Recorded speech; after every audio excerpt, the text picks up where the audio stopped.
Olá, Cuba Lovers e Cuba Haters. Estou passando aqui antes para avisar que essa conversa foi muito boa, ficou muito longa e por isso a gente dividiu em 2 episódios, tá?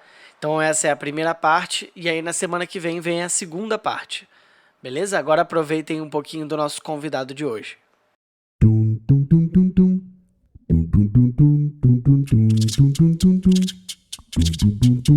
Bem-vindos de volta, Cuba Lovers e Cuba Haters. Tudo bom com vocês? Bom, estamos aqui para mais um episódio de Histórias de Cuba e esse é bastante especial porque é uma pessoa que está morando em Minas Gerais, na terra do pão de queijo. É a segunda de Minas Gerais, né? Porque a Gypsy também é de lá.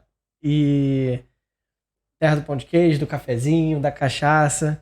Uma terra que eu gosto muito e inclusive a gente está combinando já um intercâmbio cultural aí para a gente poder ir para lá, ele vir para cá também, a gente poder conhecer um pouquinho de onde ele está, de onde ele mora.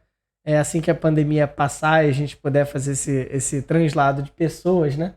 Vamos marcar essa visita, esse encontro. E por enquanto esse encontro, felizmente, pode acontecer, mas só de forma online. Então, para quem tiver a oportunidade de seguir a gente no YouTube, vai poder ver um pouquinho dessa conversa no vídeo. E, claro, sem antes, né, antes de passar a palavra para o nosso convidado, vou passar a palavra para a Rosana Berjaga fazer as devidas introduções. Olá, Cuba Lovers e Cuba Haters. A introdução foi tomada de mim hoje. Peguei. A gente conversa hoje com um cubano que foi recebido em Minas Gerais. O nome dele é Michael Pons Giral. Gente, esse nome é muito difícil em português. Mas a gente vai fazer uma tentativa aqui. Ele é professor na Universidade de Camagüey, em Cuba. E, além disso, ele é um pesquisador associado na Universidade de Minas Gerais. Eu tô certa? Não exatamente. Mas vamos falando. Mas, na verdade, eu fui professor na Universidade de Camagüey. 2013, 2021. Em março de 2021 me afastei da universidade e agora terminei o doutorado na UFMG e estou como pesquisador colaborador do Instituto de Estudos Avançados na USP e fazendo outros trabalhos de escrita, tudo mais de pesquisa. É isso, por enquanto, né? Y vinculado a la cátedra Nelson Mandela en Cuba, a cátedra de Afrodescendencia Nelson Mandela en Cuba, y a otras instituciones como el Centro Martin Luther King de Educação Popular em Cuba também. Ah, que bacana. Já bem, eu estava um pouquinho desatualizada com o currículo do meu convidado, shame on me. Mas é isso, o Michael vai conversar um pouco hoje sobre um tema que vocês perguntam muito. Na verdade, são vários temas que eles estão necessariamente ligados entre si. Socialismo, raça, educação, são temas que ele pesquisa há muitos anos e são temas que são medulares na construção do socialismo cubano.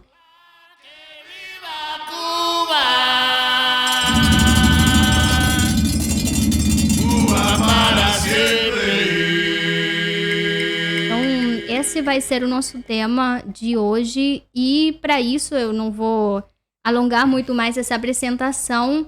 Eu vou partir direto para as perguntas, porque a gente tem várias perguntas e elas, obviamente, não são fáceis e nem curtas, né?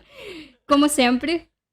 Mas, Michael, nos últimos anos, tem voltado com uma certa força uma discussão, principalmente de pesquisadores intelectuais soviéticos sobre a questão do socialismo, né?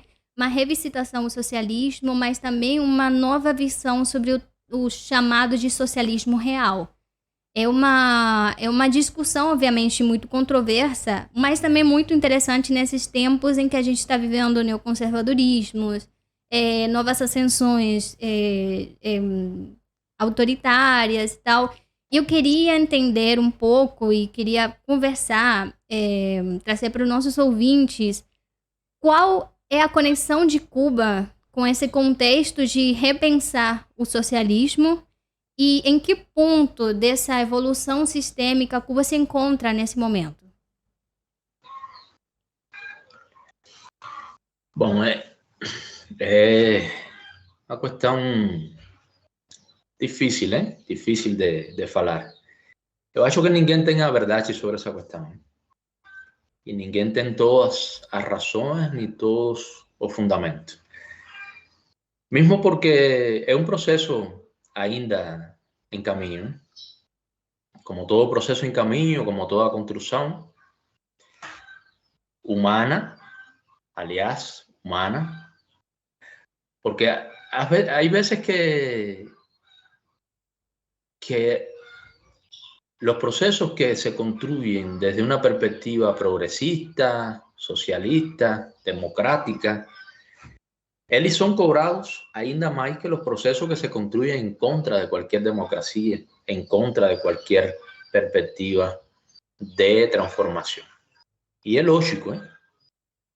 Si usted me quiere ofertar o usted quiere que eu fique empolgado com algo diferente, com algo melhor, é lógico que eu vou cobrar mais de você.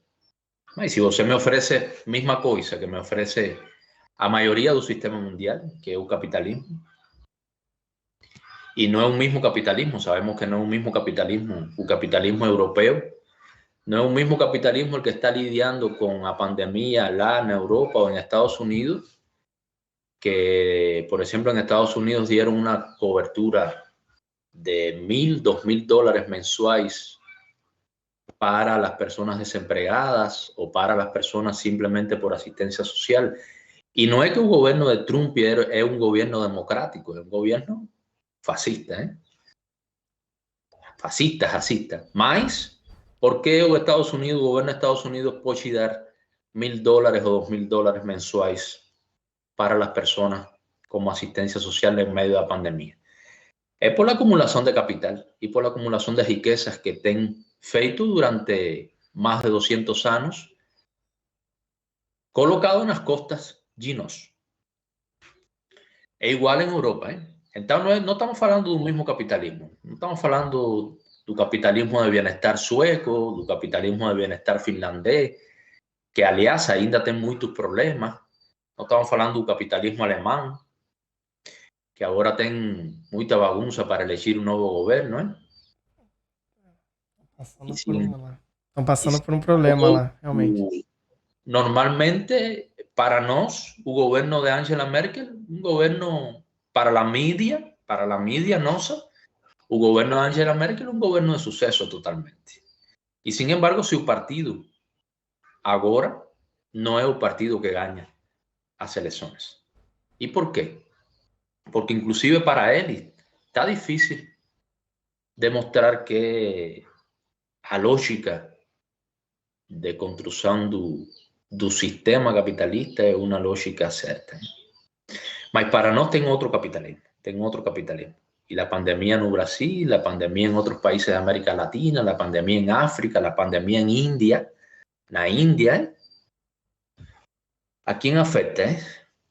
Então, es normal que cuando la gente se ubique en un lugar dentro de un sistema que ofrece muchas desigualdades, ofrece muchas desventajas, ofrece muchas injusticias de todo tipo, si você ofrece otra perspectiva, a gente va a cobrar. Porque además, las personas, y de eso yo acho que Frei Beto te han falado mucho, las personas cuando son personas de un origen social humilde, de un origen social pobre, las personas no tienen como referencia a pobreza. Las personas siempre aspiran y siempre tienen como referencia, porque además son construcciones sociales también, construcciones simbólicas. Ninguém quiere pobreza. Ninguém quiere escasez, ninguém quiere que la comida falte. Ninguém quiere nada de eso. Y entonces, cuando você ofrece otro proyecto, las personas colocan ese proyecto no patamar das melhores referencias que elas têm em quanto a economia, em quanto a sociedade, em quanto a educação, em quanto a saúde. E, além disso, em quanto a consumo, que é outra coisa.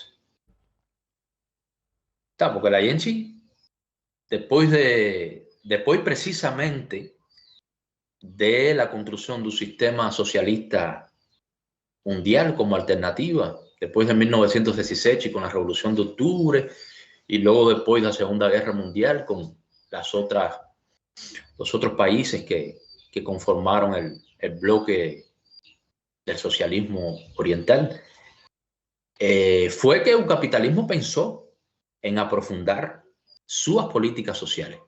Fue que el capitalismo pensó en aprofundar sus políticas de bienestar. Las políticas de Franklin Delano Roosevelt, después de la crisis de 1929, las políticas del New Deal de Franklin Delano Roosevelt, fueron inspiradas también como una respuesta a las políticas de inclusión, las políticas de bienestar y las políticas de igualdad que estaba promoviendo la Unión Soviética.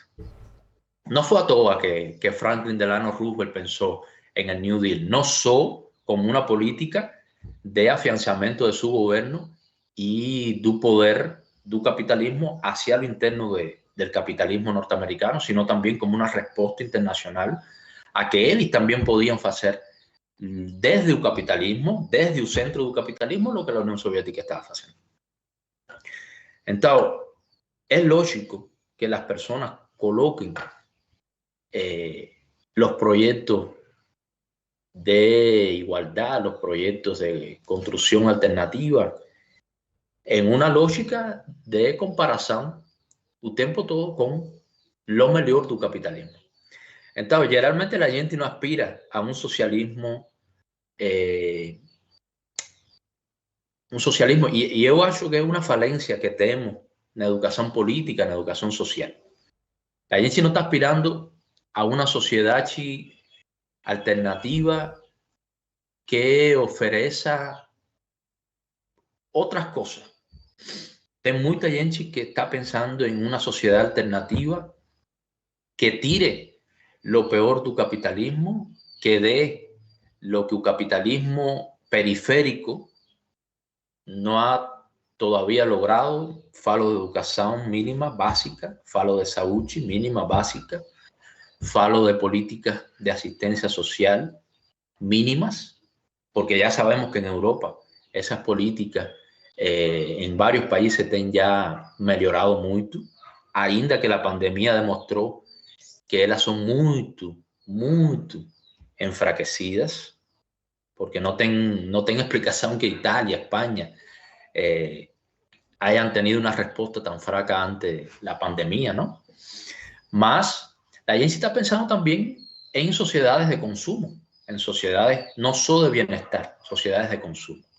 Y estaba esa confusión entre bienestar y consumo, entre qué la gente entiende por bienestar, qué la gente entiende por consumo. Es también un desafío para la construcción de sociedades y proyectos alternativos. Y yo acho que también un desafío que tiene un proyecto y que ha tenido durante todo su desenvolvimiento un proyecto cubano. Cuando yo escucho hablar de el socialismo cubano o de la sociedad socialista cubana o de Cuba como país socialista, yo fico un poco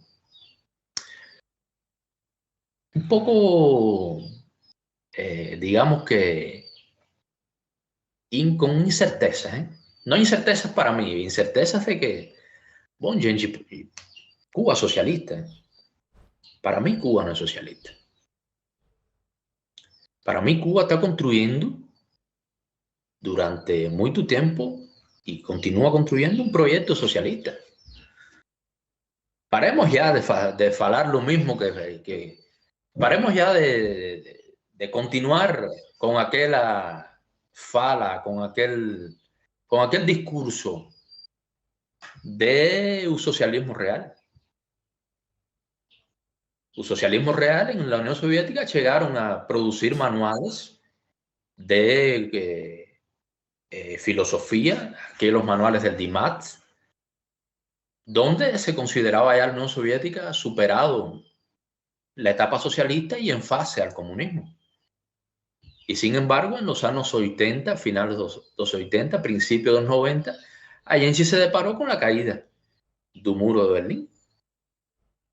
Y ainda los economistas y los politólogos soviéticos, representantes de la burocracia soviética, estaban escribiendo manuales donde colocaban que la Unión Soviética había superado la etapa socialista.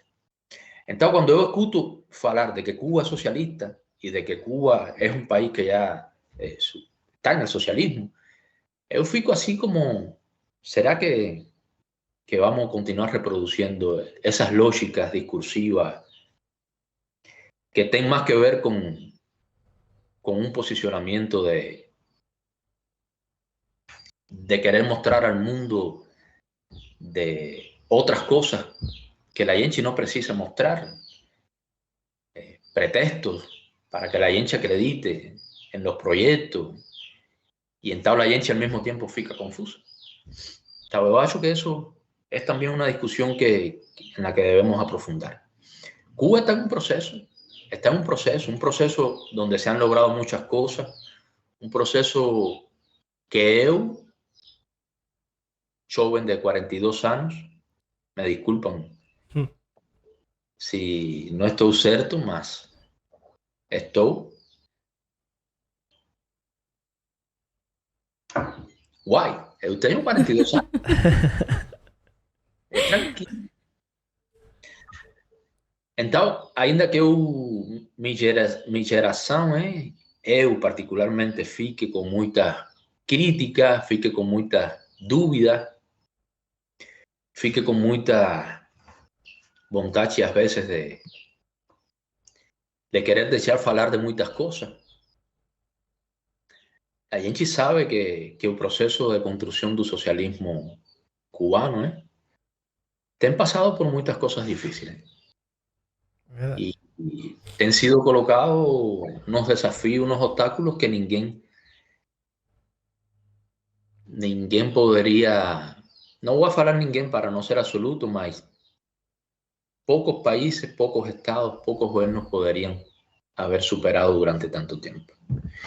Y ese primer desafío es la agresividad del gobierno norteamericano, que no es una agresividad alias de 60 años. Es una agresividad que ven desde 1776,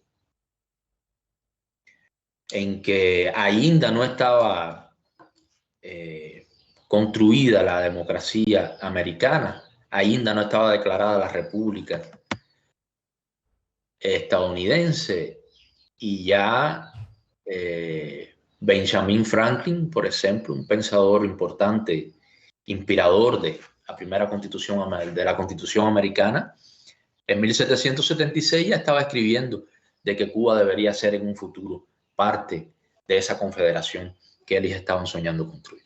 1776. Caraca. Essa relação dos Estados Unidos com Cuba, as pessoas acham, principalmente quem não tem uma proximidade muito grande com a ilha, acha que vem depois da Revolução, né? Porque a Revolução era uma grande ameaça para o continente e fica misturando o comunismo no início da Revolução com agressão, enfim. E sendo que essa relação com os Estados Unidos, ela é, como você mencionou, ela tem uma história longuíssima que passa por várias questões, né? Quando as pessoas falam, mas por que os Estados Unidos ele teria um interesse em Cuba? Cuba não tem nada. Cuba não representa uma real ameaça para os Estados Unidos. Eu acho que vocês são paranoicos. Cubano geralmente é chamado de paranoico, né? Por conta dessa relação com os Estados Unidos. Mas eu acho que existe um peso simbólico, né? E a vezes somos, certamente. Com certeza. A gente já falou aqui que a nossa classe política é toda paranoica, com uma certa razão, Motivos não faltam, vamos dizer assim. Motivos não faltam, mas certamente existe das duas partes um posicionamento que é hostil e um posicionamento que é muito rígido, né, na hora de solucionar problemas. Então é muito complexo, mas Eu acho que a gente para falar...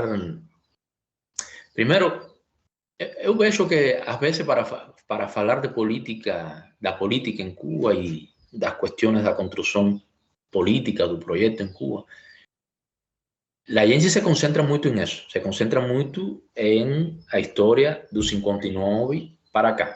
Primeiro, a revolução, para muitas pessoas no Brasil, no mundo, na própria Cuba, a revolução é a revolução do 59. Poucas pessoas apelam, Leo. Sim. Tá? Um termo correto. Poucas pessoas apelam a uma construção revolucionária, a um desenvolvimento de um pensamento revolucionário, marxista, crítico, e eu fico chateado demais com isso. Por favor, nós estamos construindo uma revolução de 60 anos, nós não temos um pensamento crítico revolucionário, marxista e não marxista, de 60 anos. Aqui no Brasil a gente tem uma... Acho que é por conta do estudo da história, como a gente estuda história no colégio, né? E a gente tem uma coisa de... Isso tá mudando, mas a gente sempre teve uma coisa das datas e dos acontecimentos e dos fatos, e você ter que gravar isso para responder na prova e passar de ano, sabe? Então, toda nossa construção de relação com a história, ela é muito pautada no tempo, né? Olha, aconteceu nessa data, por exemplo, a independência do Brasil. E fica muito difícil entender por uma criança que está aprendendo história, por exemplo, que a independência não é aquela data. A independência é um processo que começou anos antes e não acabou ainda. O Brasil ainda não conquistou a sua independência do resto do mundo. Assim, e assim... assim, começou com a Revolução dos Malés, ou o Zumbi de Palmares. Exato. Todas essas revoluções, todos esses representantes das minorias no Brasil foram importantes para que o imperador na época decidisse que, olha, está na hora de se independizar de Portugal. Então a gente tem muita dificuldade de assimilar, pelo menos eu estou falando da situação brasileira, né? De assimilar que uma coisa é uma coisa constante, não é uma coisa de uma data. Não aconteceu, a revolução aconteceu naquela data, ou naquele ano, naquele período, e ela continua sendo construída até chegar num ponto onde entendemos que a sociedade agora está, beleza, chegamos num ponto fixo, né? Completo, pleno de socialismo e depois ou de comunismo, né? E é muito difícil pra gente entender isso, e esse é um trabalho que eu também faço de construção mesmo de uma história, ela não começa e termina naquele dia, né? Assim, se a gente contar, por exemplo, o 11 de setembro nos Estados Unidos como aquele dia 11 de setembro, ele não tem nenhuma importância, assim, tem uma importância na história pelas mortes, pelo caos, pelo terror causado, mas ele tem uma construção que data lá da Guerra Fria, sabe? Então, se a gente não olhar para trás, não olhar o fato e não olhar para frente, os fatos vão voltar a se repetir, né? Os ruins. E os bons a gente quer que se repita. E sem esse estudo histórico a gente não consegue reconstruir, né? Contar a história do jeito que ela deveria ser. Falando em contar a história do jeito que ela deveria ser, existiu muita troca de narrativas. Bom, a gente sempre fala que existe hoje no mundo uma crise do capitalismo como ele é. É uma crise, uma reflexão sobre os erros do capitalismo com relação às suas minorias, a parcela da população mais pobre que fica à margem do sistema e não consegue participar do sistema. Às vezes passa a sua vida inteira marginalizado e não consegue entrar de fato no sistema. A manifestação do 11/7 em Cuba esse ano, de alguma forma, algumas pessoas da direita, os mais pró-capitalismo, viram essa manifestação como, olha, a crise não está só no capitalismo. Olha o socialismo lá, com gente na rua pedindo, sabe, ações do governo, reclamando e tudo mais.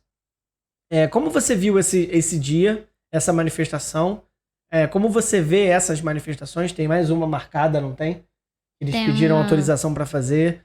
A gente vai provavelmente trazer uma cobertura legal aqui também no nosso podcast. Mas eu queria entender como é que foi para você, Michael, esse dia, né? Esse dia 11/7 e as manifestações que seguiram. Aliás, eu não terminei de falar a questão anterior, Ah, segue a mas, questão. mas Pode tem que seguir. ver com essa, já articulo. Porque eu estou falando um momento histórico que está vivendo o projeto de construção social em Cuba. Ele tem um desafio fundamental que é a agressividade do governo norte-americano e a imposição e o capricho, hein? Ya sabemos que eles são temosos, además, como emperadores y que eles se acham. Todo imperador é temoso, hein?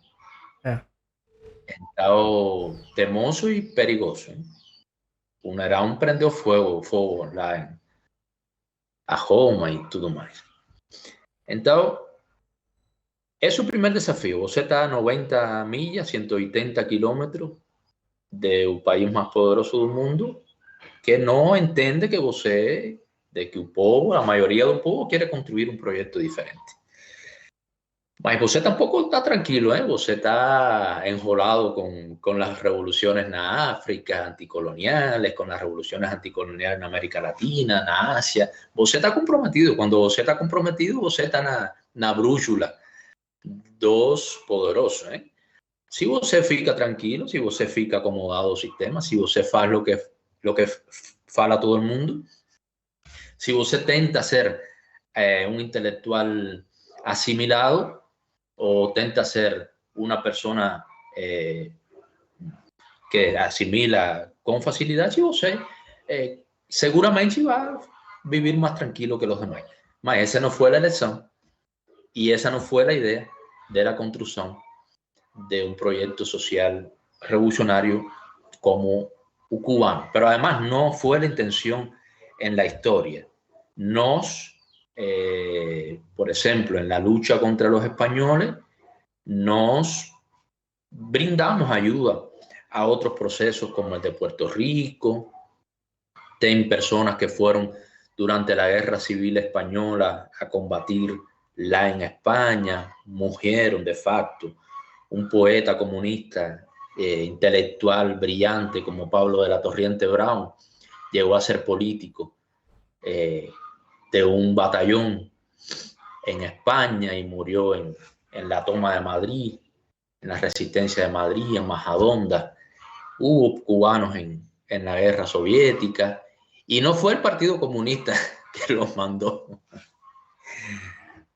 Entonces, es una historia, ¿eh? Es una historia de personas, de intelectuales, de seres humanos que durante mucho tiempo han estado comprometidos con otras ideas, con otros proyectos diferentes.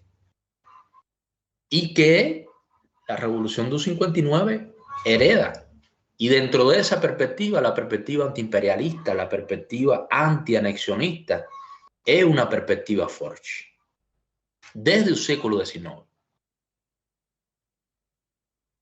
Então, você no puede ficar extrañado con que la herencia de todas esas ideas, de todas esas prácticas revolucionarias, intelectuales, artísticas, sean también parte del potencial revolucionario, del potencial de pensamientos y prácticas de la revolución que comenzó en 1959. Y si você acrescenta a eso, a que los Estados Unidos no quisieron de ninguna manera negociar y permitir la construcción de un proyecto social socialista, entonces todo vira dificultad. Mas su segundo elemento de desafío de ese proyecto de construcción socialista es a burocracia nosa antirrevolucionaria. Entonces, son los elementos que dentro del propio sistema, dentro del propio proyecto, que eso acontece en cualquier construcción de proyecto social. Entonces, eu fico crítico con la burocracia, mas la burocracia no la inventó el proyecto social cubano, la burocracia la inventó el capitalismo. Es la burocracia immobilista, oportunista, agivista do sistema capitalista, que cuando llega la construcción de un proyecto diferente, él fica tentando asimilarse, fica tentando acomodarse dentro del proyecto para tirar ventaja. Y él la contamina, y él la reproduce esos jeitos. Y es una burocracia que a veces parece revolucionaria. Él grita viva Fidel, sin problema, él fala de que vamos a construir un socialismo, mas son personas que están dentro de un sistema tentando todo el tiempo asimilarse para ganar, para tener ganos. Entonces son las personas que no tienen compromiso, son las personas que no tienen sentido del sacrificio, del esfuerzo, son las personas que no están en las ruas pensando en las personas en los barrios periféricos. Son los dirigentes políticos, administrativos, sindicais, educativos. O burócrata no é uma figura solamente do governo. O burócrata posso ser eu.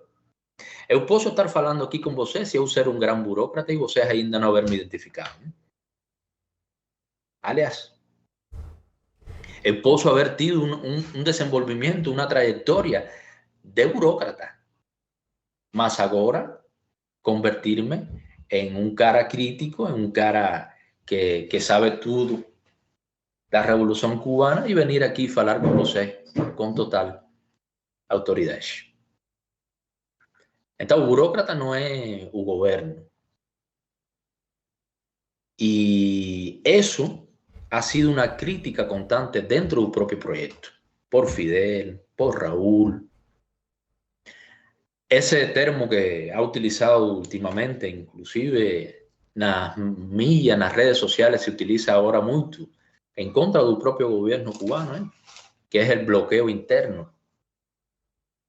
Ese bloqueo interno, que es un termo colocado por el presidente actual, Miguel Díaz-Canel, y que sin embargo fue secuestrado en las disputas narrativas por el Frente Anti-Contrarrevolucionario, ¿no? Mas ¿por qué Díaz-Canel faló de bloqueo interno? Mas Raúl, no 7º Congreso, Raúl falou nas conclusiones do 7º Congreso do partido que habían tendencias liberales dentro del gobierno. Habían tendencias de terapia de choque, de aplicar terapias de choque dentro del gobierno desde el punto de vista económico. ¿Y quiénes son esas personas que faló Raúl? Ya fueron embora. Ellas ya no están ahí. Cuando Fidel faló en 2005 en la Universidad Chidabana que la única forma de perder un proyecto era con nuestros ejos internos. ¿De quién falaba Fidel? Es decir, que tampoco los dirigentes históricos de la revolución han estado afastados de la realidad. Porque además la interacción, la información constante siempre llegó y Fidel mantuvo un vínculo con las masas muy, muy profundo. Mas no son Fidel. Yo lembro que en 2006, 3 meses antes, 4 meses antes de Fidel comenzar con su dolencia más grave, yo estaba en un curso de historia con un grupo de personas. Y el profesor de historia colocó una dinámica así como de continuidad del proyecto y para que no faláramos que hallábamos. Y yo lembro que yo falei, era muy joven, era muy atrevido también. Ahora son menos, acho que son menos ahora. Y yo falei, no sé, lo que acho que la gente no puede seguir pensando que la revolución es Fidel y que Fidel puede estar en cualquier provincia, que Fidel puede estar en cualquier lugar. Yo sabía por qué estaba falando eso. Porque desde que yo tengo 15 años, yo me preocupo, estudio y faço mucho pela revolución cubana, pelo mi país. Yo sabía por qué yo estaba falando eso. porque además había tido muchas experiencias al respecto. Mas o professor ficou doido, ele não sabia o que fazer, ele ficou com ansiedade, e meus companheiros e minhas companheiras ficaram ansiosos, alguém se acercou a mim, olha mãe, que você está falando, vai a ver o que você está falando. E depois de minha intervenção, falaram várias pessoas tentando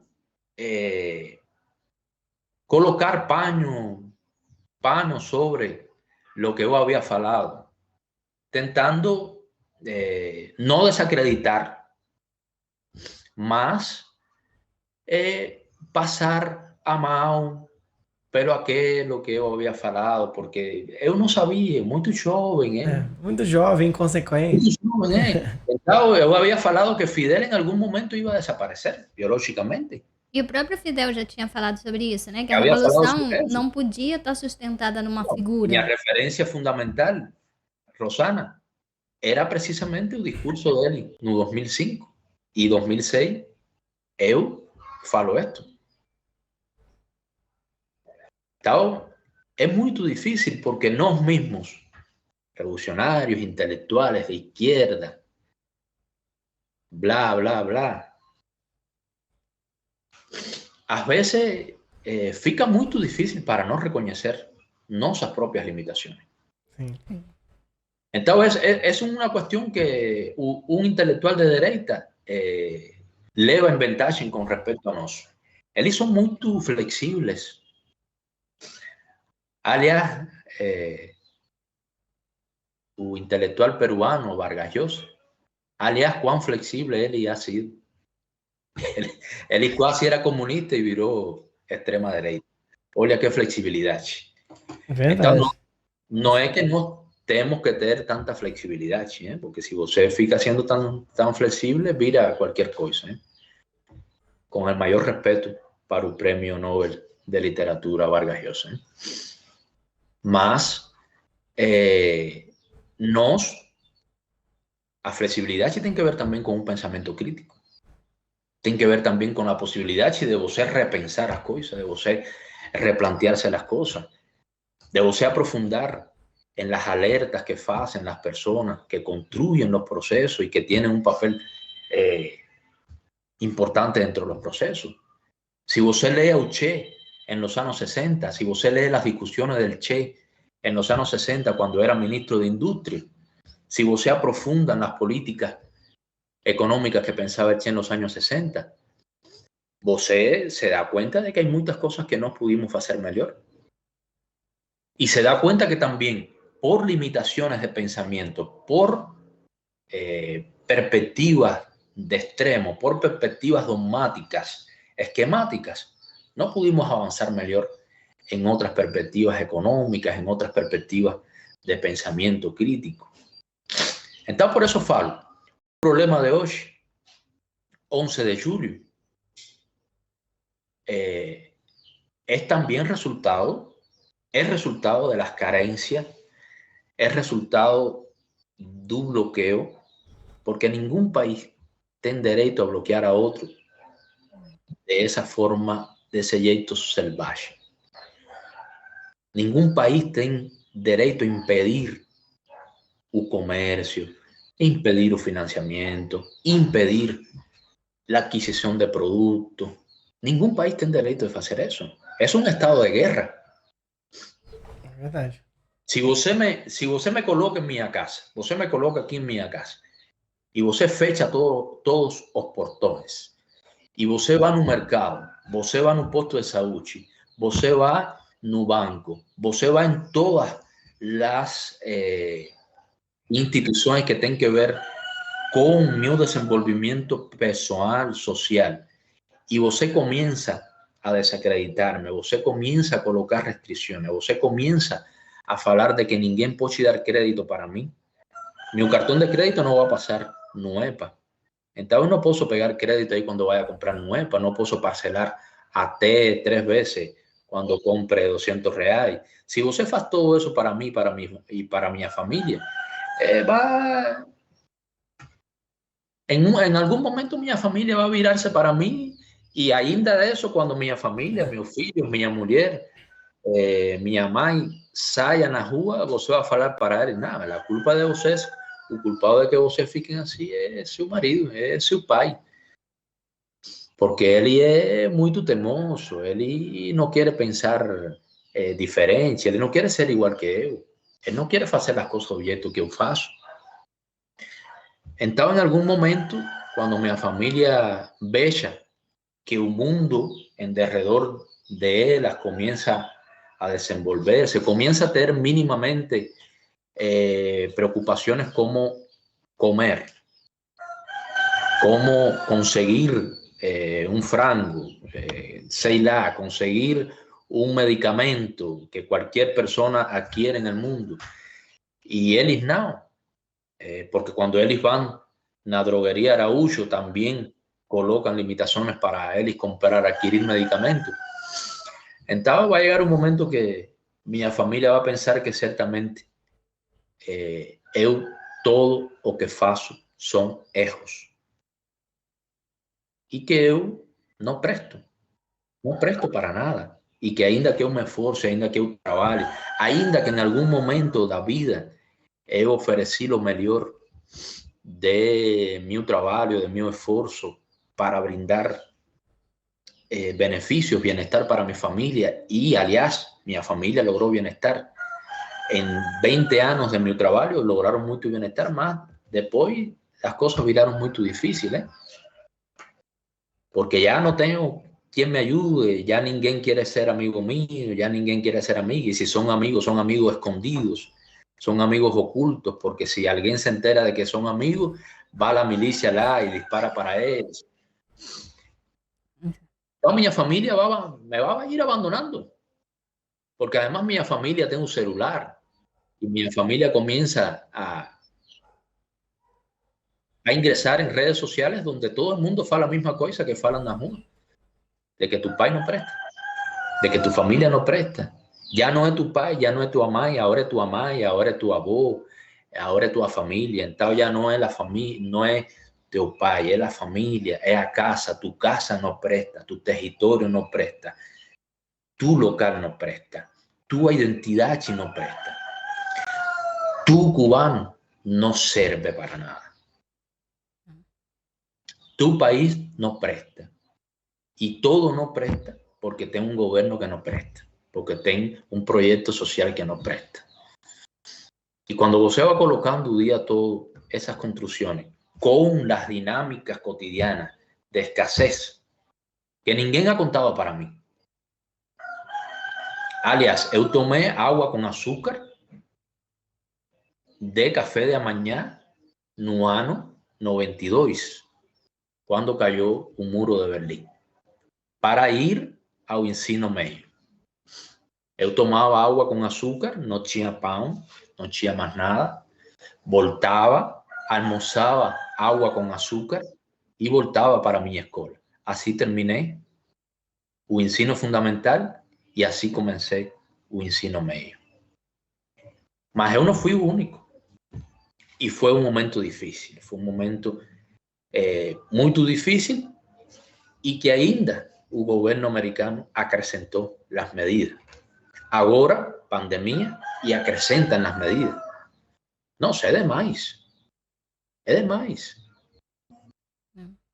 Então, se você suma todo isso, os erros internos, e para mim tem claro, tem muito tempo para mim que está claro, que corrupção dentro de meu país, desvio de recursos,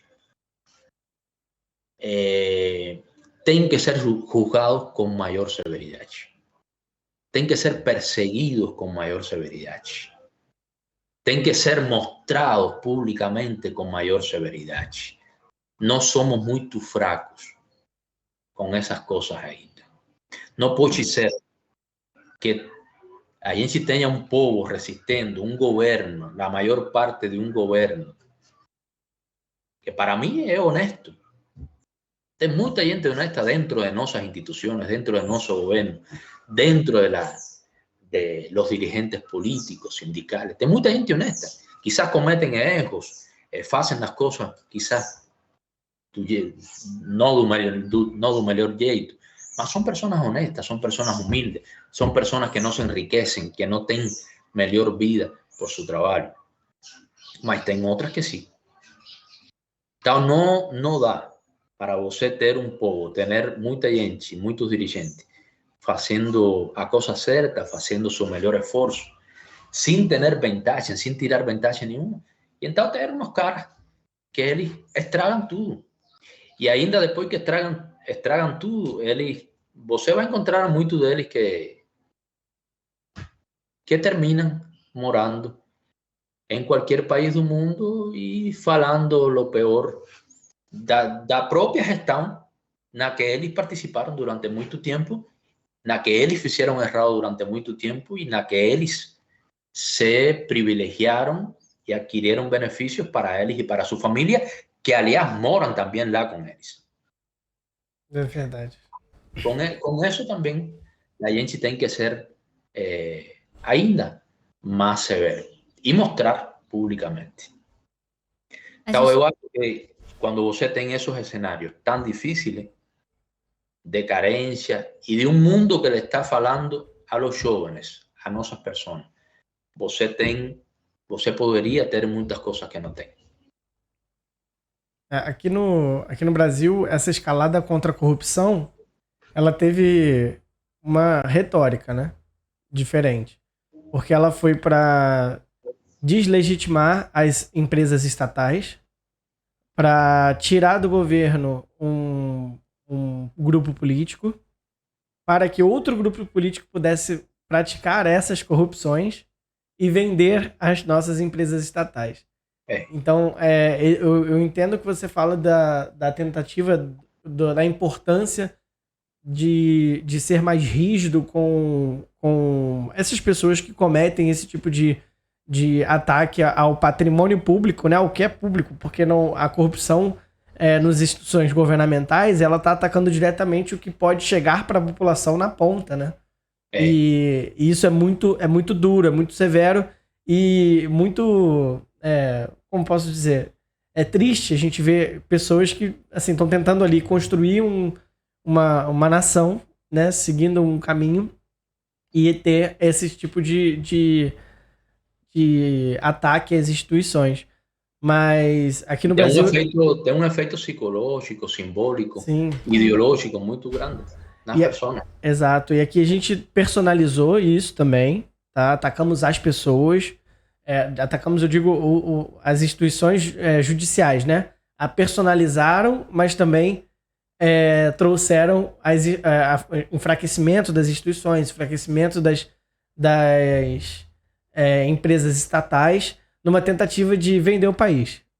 E agora o governo atual está fazendo esse trabalho de vender o país, de se aproveitar do discurso anticorrupção para se manter no poder. Assim, a gente está vivendo num limbo muito esquisito aqui no Brasil, assim, nesse sentido de escalada contra a corrupção. Mas os projetos são diferentes, né? Sim, com certeza. Eu ia comentar justamente isso agora. São projetos diferentes, com perspectivas diferentes. Eu acho também que a narrativa em Cuba, ela tem, apesar de que porque a gente defende muito de que Cuba é muito mais parecida com o Brasil do que o brasileiro acha.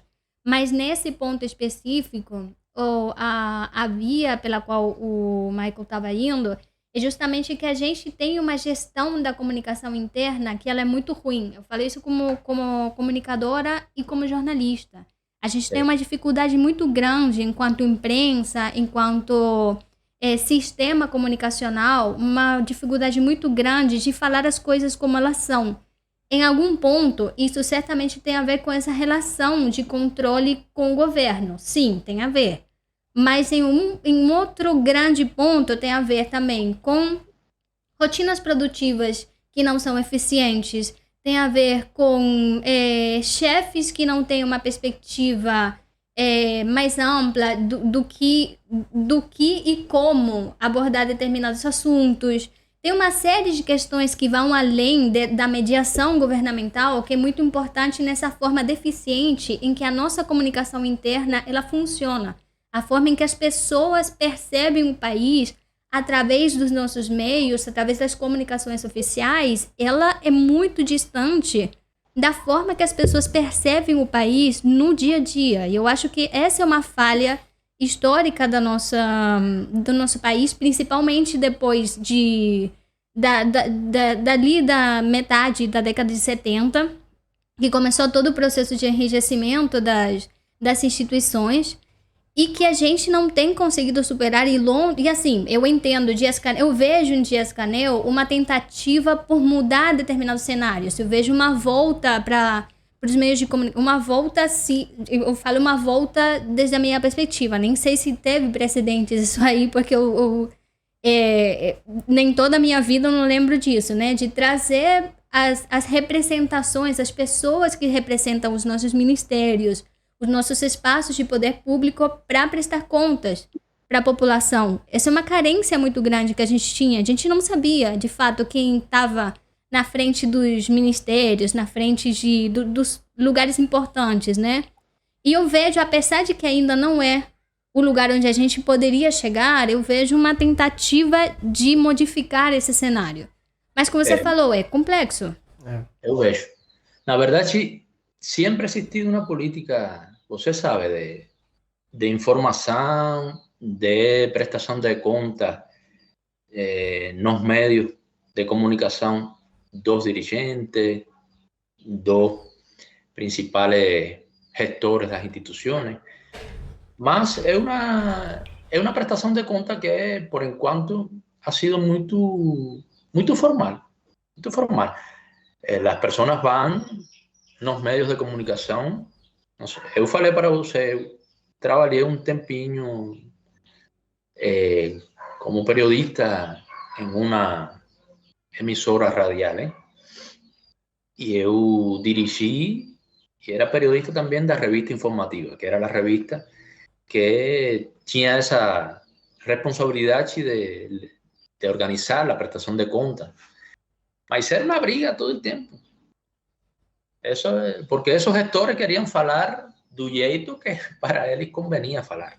De impor pauta, censurar coisas.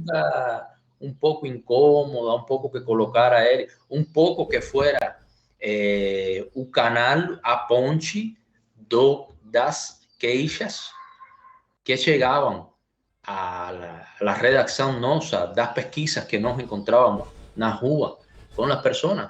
Y você colocaba esas preguntas para él y ellos ficaban incomodados y ficaban cobrando da gente. Y la gente tinha que ser muito forte a veces. Eu lembro, depois do furacão de 2008, tive um evento muito difícil lá, não? Depois desse furacão, e começaram aliás, a experiência de passar um furacão en un territorio pequeño, sin recursos, como ese donde yo estaba, nas Tunas, y ver cuántas cosas puede una revolución hacer, cuántas cosas un proyecto social que coloque al ser humano como centro puede hacer por las personas en tan poco tiempo y dar respuestas a tantos problemas en tan poco tiempo. Es una confirmación para mí que yo no puedo esquecer. En 4 meses ese municipio ficou destruido completamente. Y en 4 meses nos logramos, con la gestión del partido, la gestión del gobierno, la gestión de las personas, logramos hacer muchas cosas y mejorar mucho la situación en que había ficado ese territorio, y fueron muchos más en Cuba. Más hubo un evento de desvío de recursos, para mejorar las casas caídas, Y la gente denunció en la radio que habían quejas de personas, que había una gestión ahí exquisita que estaba afectando a ellos. Yo fui llamado por alguien, por un funcionario, fui llamado. No, Michael, tem que baixar o tom, tem que... Eu falei, se você quer que eu baixe o tom, você vem a trabalhar aqui de periodista. E você faz a revista informativa. E se você não quer que falemos, você então pida conta a esse funcionário que não está fazendo as coisas certas, ou exija mais a los funcionários que tem que fazer. Mas eu não vou deixar de falar. Com todo o respeito, com toda a consideração que merecem as pessoas, mas aqui não estamos de brincadeira. Esos recursos, el gobierno, la revolución está colocando para mejorar a una persona que está morando en un, ¿cómo que se fala? Albergue, ¿no? Albergue que fala aqui também? Albergue é uma... Albergue a gente usa mais para Las personas aquele cuando hotel compartilhado, né? De quarto compartilhado. Sí.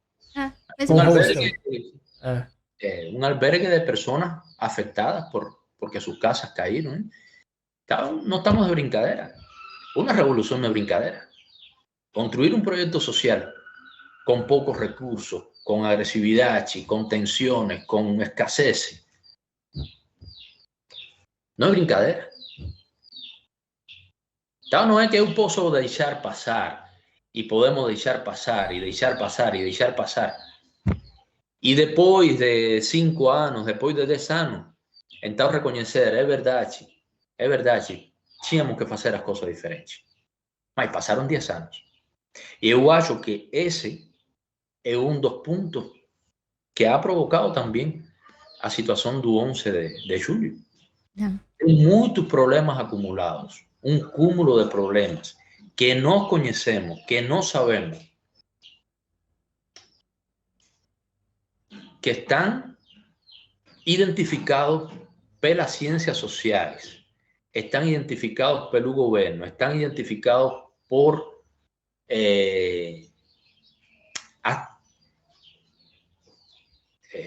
as diretivas do partido, estão traçadas.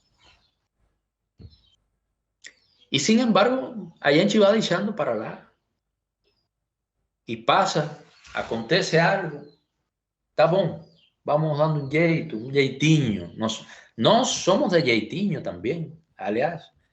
Por isso, a gente... Eu recentemente ouvi uma entrevista do Fidel, quando ele esteve no Brasil, pro programa Roda Viva, né? E ele falou que Cuba tem os melhores mecânicos automotivos ou de qualquer tipo de motor do mundo. Porque a nossa chão de fábrica é todo da Bulgária, vem esquisito, a gente tem que pegar 3 para formar um, e aí quando quebra tem que adaptar uma peça de não sei o quê. Então a gente sabe tudo, a gente dá jeito para tudo. E eu achei muito interessante, ele falou, claro, num tom mais de brincadeira, mas é muito uma coisa que a gente se identifica com os cubanos, né? Essa possibilidade de trabalhar com muito pouco e fazer a coisa acontecer. Isso é uma característica. Mas a vezes não é o mesmo, Leo, dar um jeito que dar um jeitinho. Isso eu ia falar. Às vezes não é tão positivo. Então a gente também tem esse jeitinho. Para dar um jeito a algo que você tem que dar um jeito diferente. Não pode dar um jeito errado. Então, nessas coisas, eu acho que posso ser um pouco esquemático, posso ser um pouco dogmático, mas o 11 de julho é também um resultado da pandemia, é um resultado das carências. Eu escrevi, depois do 11 de julho, escrevi algum artigo sobre isso, né? Mas a pandemia também, o governo ha tido una gestión decorosa.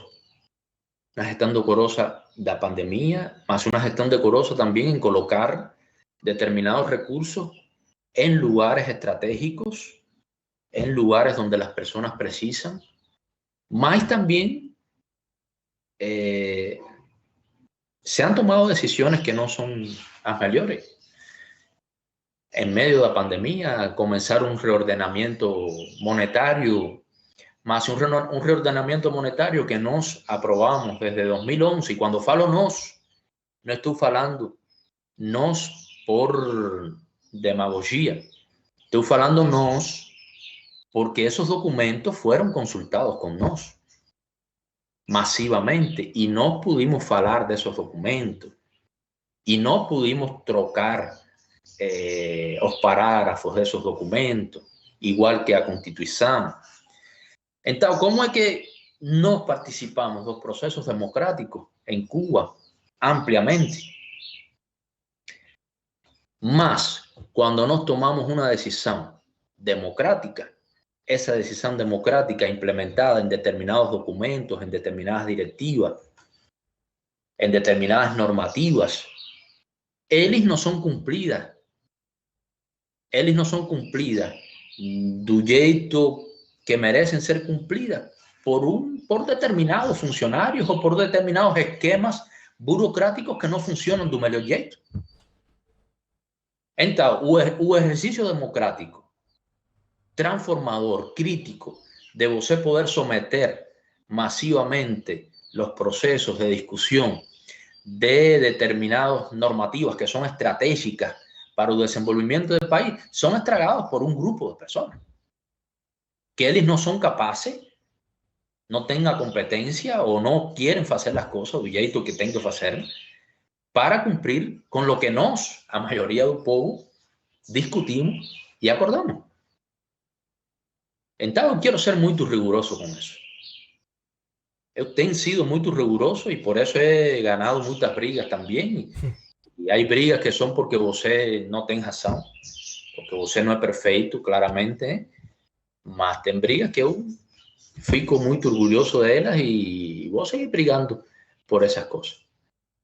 Porque então estamos estragando o projeto democrático nosso, o projeto socialista nosso, a partir de que tem pessoas que não entendem a importância de desenvolver determinadas cuestiones que son estratégicas. Você não pode demorar determinadas cosas porque de esas cosas depende a comida das personas en los barrios.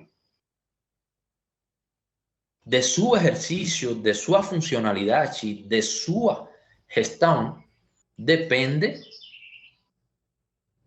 a comida y un desenvolvimiento personal de personas, más de personas que nos colocamos ahí. Y es otra cuestión que a veces a perspectiva de la revolución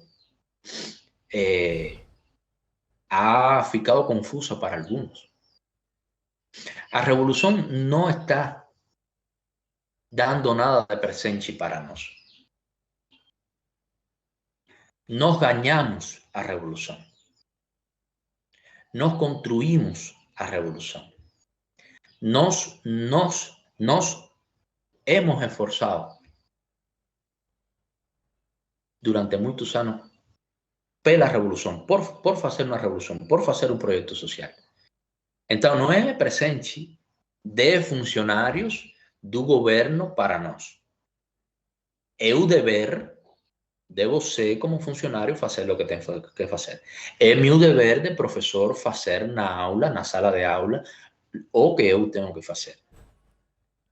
E cada qual tem que cumprir sua função, seu rol, direito, porque tem um projeto social que está ameaçado, porque tem um projeto social que está trabalhando in extremis, que está trabalhando ao limite, e tem muitas pessoas que podem ficar afetadas por lo que você não faz. Então, eu acho que isso também tem que ficar claro para futuros análises do projeto, da questão do 11 de julho, e ainda que acho que vocês me falariam disso também, já vou falar, me desculpa, Leo e Rosy. Vai, fica à vontade, a casa é sua. Terminar essa ideia do 11 de julho, que essa ideia que não é uma ideia. O 11 de julho também, vocês sabem, tive detrás muito estímulo monetário contra-revolucionário, muito estímulo de agências extranjeras, muito estímulo de pessoas que não estão morando em Cuba y que quieren una transformación en Cuba, pero una transformación donde ellos puedan pegar ventaja de cómo fiquen las cosas. Mucha gente anexionista que definitivamente quieren que Cuba sea una parte de Estados Unidos muchos de ellos moran en Estados Unidos. Entonces estimulan a partir de todas estas problemáticas internas, externas, evidenciadas pelo bloqueo y también evidenciadas por nuestros propios errores, estimulan la ansiedad chinosa, estimulan mi ansiedad. Porque eu tenho 42 anos e eu esperava, eu queria que quando eu tivesse 42 anos, meu país, minha sociedade estivesse melhor. Eu não queria que minha mãe... Eu trabalhei e trabalho e vou continuar aportando para que minha mãe e minha família fiquem melhor. Não fiquem pensando na comida diária, não fiquem pensando nessas coisas básicas diariamente, aunque sabemos que en cualquier país del mundo periférico tem mucha gente pensando en cuestiones básicas diariamente. Y eso es algo que también los cubanos a veces perdemos la perspectiva. Particularmente los cubanos que saímos de Cuba. Eu llego aquí a Brasil, voy no EPA, compro direito no EPA porque estoy con una bolsa o porque tengo una posibilidad profesional que me ofrece un salario 2 veces salario mínimo, sei lá, mas posso dar un jeito porque me convertí en un profesional en Cuba, aliás, en Cuba. Menino negro, humilde, de barrio periférico, me convertí en un profesional que con 42 años no tiene todo lo que él soñaba tener en su país y su familia no tiene todo lo que él quisiera que tuviese en su país. Mas las ventajas profesionales que hoy tengo fue porque mi país tiene unas políticas de inclusión y de educación que me lo permitieron. Hasta ahora la gente esquece un poco, ¿no? Las cuestiones básicas en Cuba.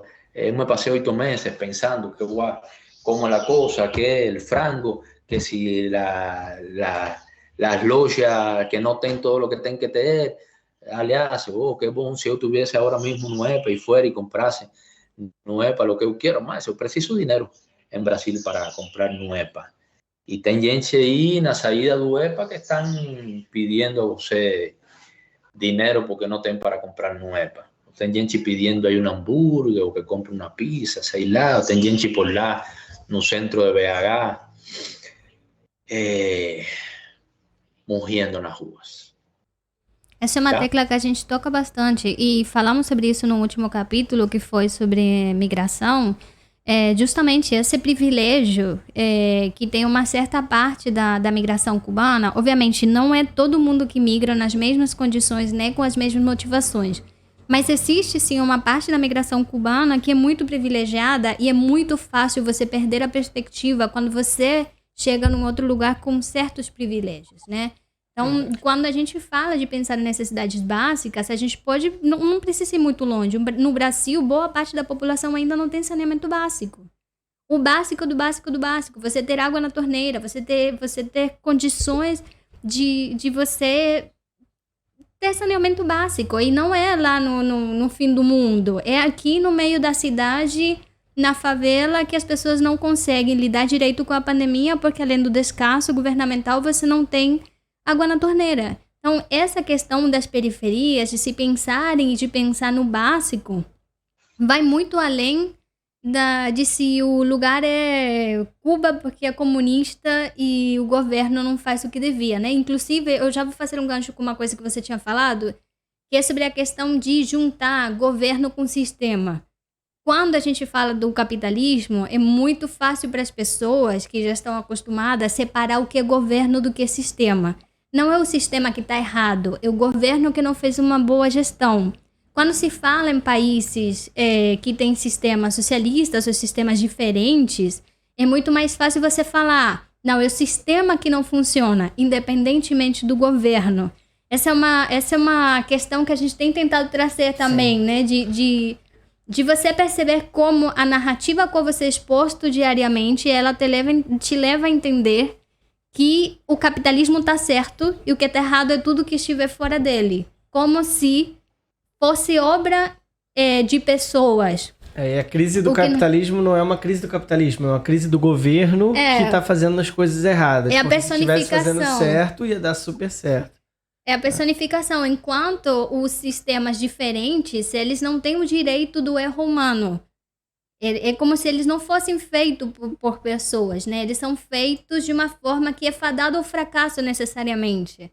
Então, essas são questões super interessantes que a gente ouve todos os dias, inclusive de pessoas de esquerda, né? Pessoa de esquerda de pessoa de esquerda é bem comum. A gente, inclusive no nosso círculo, às vezes a gente acha algumas pessoas que têm pensamentos colonizados por esse tipo de narrativa e que tem uma certa dificuldade para ter um pensamento crítico quanto a isso. Não que a gente não passe por essas questões também, né?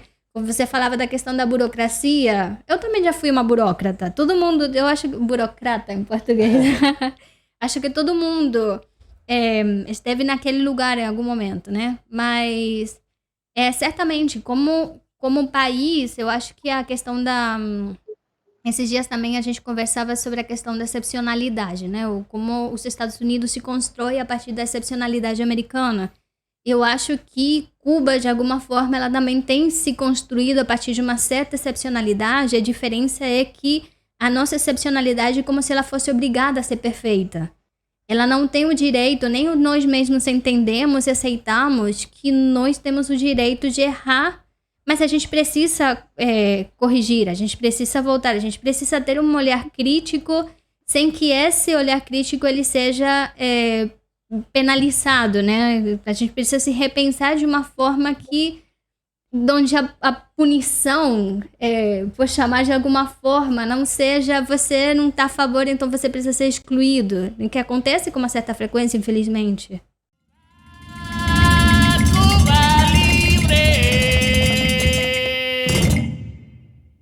E por hoje terminamos, mas no próximo episódio a gente continua conversando com o nosso convidado de hoje, o pesquisador Michael Pons Giralt, sobre raça, educação, socialismo em Cuba, porque nenhum desses temas está esgotado e a nossa conversa foi muito proveitosa.